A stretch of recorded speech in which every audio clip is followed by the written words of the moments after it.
Knowledge is power. We're going to show you a video from a New York City doctor. It's going to change how you think about this whole thing. His name's David Price.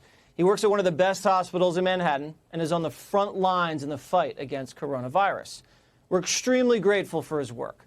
What he says in this video is going to help you understand how the virus actually infects you and what you need to do to stop it from getting into your body. And here he is in his own words.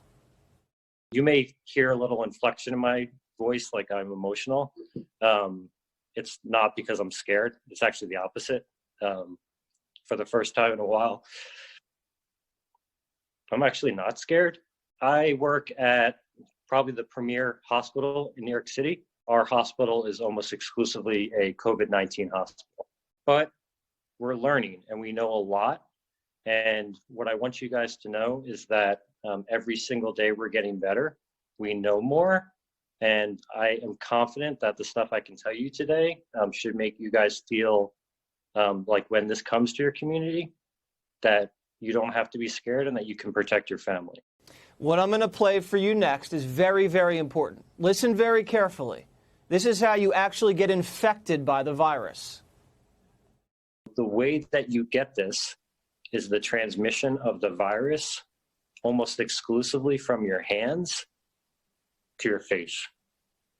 From your hands to your face. And so it's either into your eyes, into your nose, or into your mouth.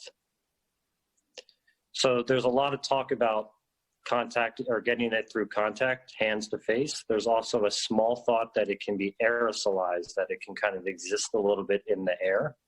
The thought at this point is that you actually have to have very long, sustained contact with someone. And I'm talking about over 15 to 30 minutes in an unprotected environment, meaning you're in a very closed room without any type of mask, for you to get it that way.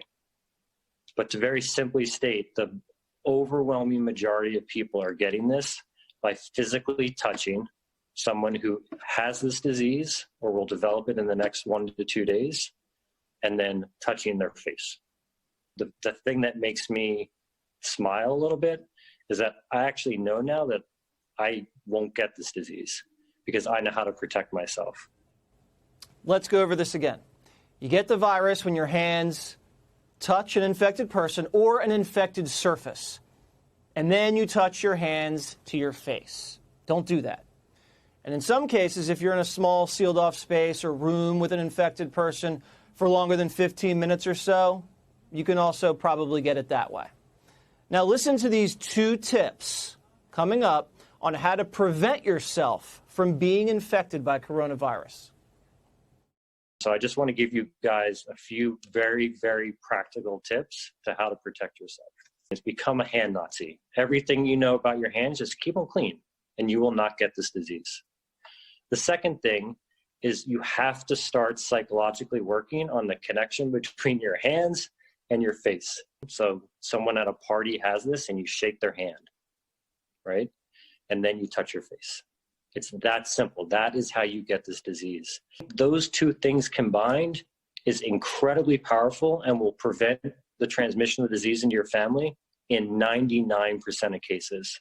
To know your hands are clean and to not touch your face, period. This is the key. If you listen to any part of the show, listen to this. This is straight from the doctor on the front lines. Keep your hands clean. Wash them all day long. Carry hand sanitizer wherever you go. Use your elbows or your shoulders to open doors, whatever. If you need to touch something like a grocery store cart, use the hand sanitizer before and afterwards. And please stop touching your face. That's how the virus transmits from your dirty hands into your body. It gets in your eyes, your nose, your mouth. So just be aware of where your hands are at all times. Wearing a mask is one way to train yourself to not touch your face. You can wear a mask if you want, but just don't hoard them. Do not shake people's hands. You can go outside, but just keep a 6 feet distance apart from people just to be safe. And when you sneeze or cough, just do it in your elbow, not in your hand, or definitely just not out in the air. And shrink your social circle. The people that are keeping large social circles right now are at a much higher risk.